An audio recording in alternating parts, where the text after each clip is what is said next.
Hi everyone, I'm Jerome Mallon. I'm the Senior Policy and Planning Manager in Fitness to Practice. So, Fitness to Practice, otherwise known as how we manage concerns about pharmacy professionals, the subject area that causes many people that are on our register dread and those like you that are aspiring to come onto the register as well. But it's not all bad news. As you can see from the concerns that we actually receive, we do receive a significant number. We do receive upwards of around 4,000. But you'll notice from this slide, just to give you a little bit of context about the concerns that we receive, the majority are very low level and they are closed or concluded at initial assessment. Significant number concluded at initial assessment. Those are things like customer service issues, low level dispensing errors, things that involve that are for another country or another organization that we would signpost to. Um, we also then have a number of concerns that move on to investigation. These are the more serious ones. These are sexual misconduct, breaches of confidentiality. They would be theft of medication, serious dispensing errors, and things like that. And if you were to look at it like an inverted triangle, you would see a significant number at the top that comes through the door, and it gets narrower as you go down to the actual statutory committees. And those are the investigating committee and fitness to practice committee, the two places no one wants to end up. But as you can see, if you're looking at a proportion of our register, around 80,000 or more professionals, you will see an incredibly small number do go to an investigating committee or a fitness to practice committee. And I'll talk a little bit in a second about the process and how they get there. But that's just a little bit of context around what it is that the numbers tell us. And if you want to know what the kind of key issues and the key concerns that we see from people who come onto our register, so within the first 2 years of registration, in initial assessment, the main type of concern that we see are customer service, low level dispensing errors, and minor cautions, such as public urination or something like that. So you would get those relatively low level issues cropping up in the first few years of registration. So the kind of message is be good at customer service, don't do dispensing errors, and whenever you're out and about, don't be getting any cautions or convictions. If you're looking at investigation, the more kind of serious stuff that goes through FTP, you're looking at within the first 2 years, you're looking at theft of medication, you're looking at dishonesty in the workplace, you're looking at breaches of professional standards, such as what my colleague Amira said. You're looking at breaches of confidentiality, inappropriate use of social media. These things do crop up quite regular in the first 2 years of registration. Another one, the dispensing errors is always ever present, and sexual misconduct is increasing year on year as well. So what kind of words come to mind when you hear the term fitness to practice? We used these a couple of years ago with a research group, and they said they accurately reflected fitness to practice. There's a real perception problem. There's a real value in fitness to practice. There's a real benefit to people being involved in fitness to practice. If a concern is raised about them, people thought this was a good picture, that it was a big, scary kind of monster. Others thought, and of course, that's the GPhC, that this was it, that you were up against someone quite bigger and you felt incredibly small and weak when you were up against the GPC at FTP. That's not the case. Of course, that is the perception that people have, but isn't the reality. We asked people what words they would associate with fitness to practice. This is a selection: stress, anxiety, negative, career prospects, family, integrity, devastated reputation, all these kind of things. And we carried this exercise out recently with a number of pharmacy professionals that have been on the register for a number of years, and they were talking about the impact on their livelihood and how devastating it would be for the role. Again, very, very small numbers would have this kind of impact, only the most serious concerns.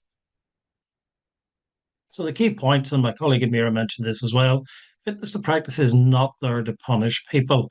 It's not a punishment tool. It's not a deterrent. It's not a mechanism to bash people over the head with. It's there to protect the public, solely, primarily there for the protection of the public.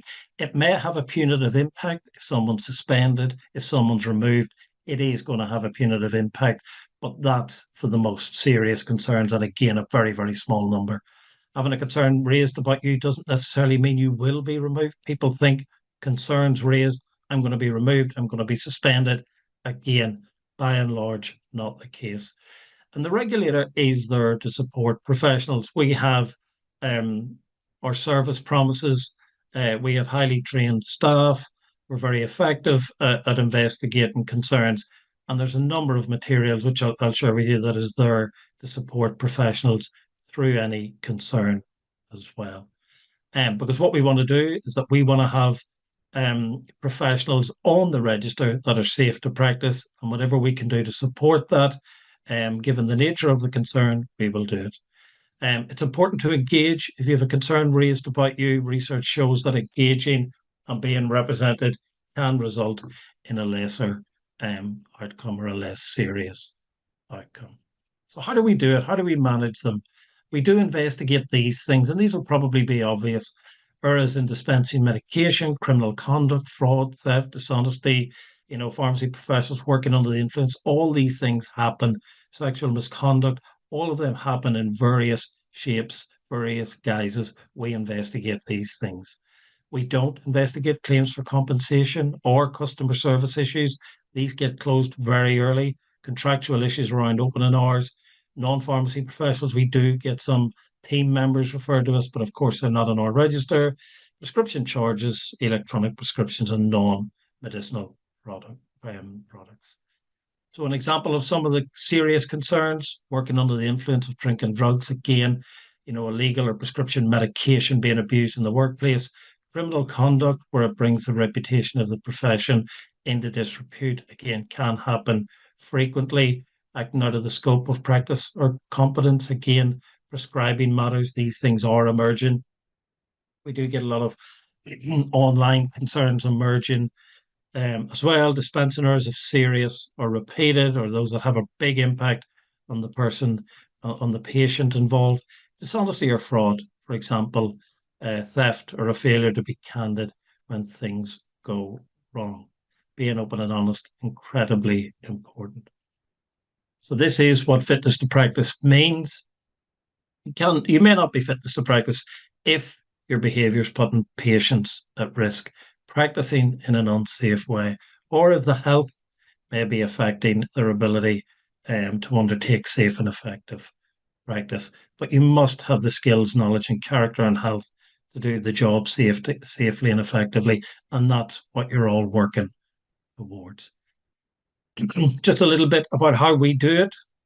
4 key stages: initial assessment, majority of concerns closed there; investigation, that's the real industry part, internal for our staff; investigating committee, which is a body that sits in private. It will consider what we've investigated.